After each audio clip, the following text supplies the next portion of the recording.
Pabor si House Committee on Basic Education and Culture Chairperson at Pasig City Representative Roman Romulo. Nabuksan sa Kamara ang usaping hinggil sa implementasyon ng Juvenile Justice and Welfare Act sa bansa.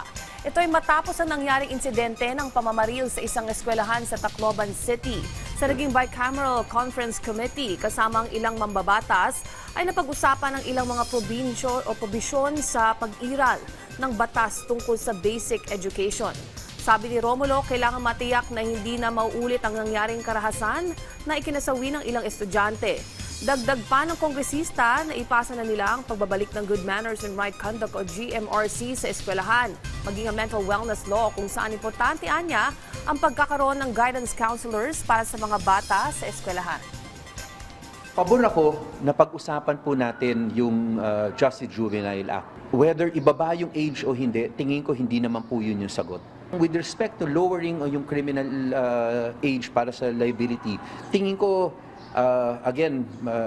okay naman pag-usapan yan, pero tingin ko hindi yun ang solusyon. Kasi sa kultura ng Pilipino, ang bata po talaga inosente. Sumusunod lang po yan sa nakakatanda sa kanila.